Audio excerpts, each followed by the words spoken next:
চোখের দৃষ্টি লাগে,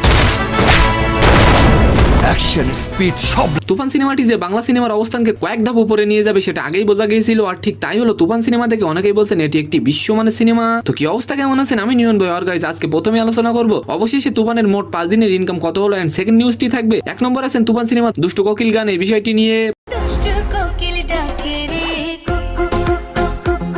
প্রযোজক শাহরিয়ার শাকিল জানিয়েছিলেন প্রথম 2.5 দিনে 1,20,00,000 টাকা আয় করেছিল তুফান একটি প্রেক্ষাগৃহ থেকে। প্রথম 2.5 দিনে 1,20,00,000 টাকা গ্রস সেল হয়েছে।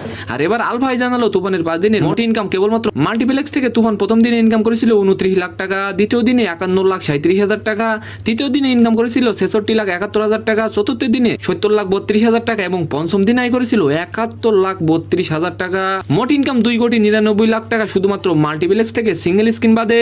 আর এবার আলোচনা করবো দুষ্টু কোকিল গানের আগে ইউটিউব ট্রেন্ডিং এ শীর্ষে ছিল নাটক, তবে রাতে প্রথম অবস্থানে চলে আসে তুফানের আলোচিত গান দুষ্টু কোকিল, এন্ড সেকেন্ড স্থানে রয়েছে নাটক চাঁদের হাট। 4 দিনে প্রায় 6 মিলিয়ন ভিউ হয়, আর বর্তমানে দুষ্টু কোকিল গানের ভিউ অলমোস্ট 7.1 মিলিয়ন। তো সম্মানিত দর্শক, আজকের ভিডিওটি কেমন লাগলো অবশ্যই কমেন্ট বক্সে জানাবেন, আর ভিডিওটি যদি ভালো লাগে অবশ্যই একটি লাইক দিয়ে আমাদের চ্যানেলটিকে সাবস্ক্রাইব করে দিবেন। ধন্যবাদ।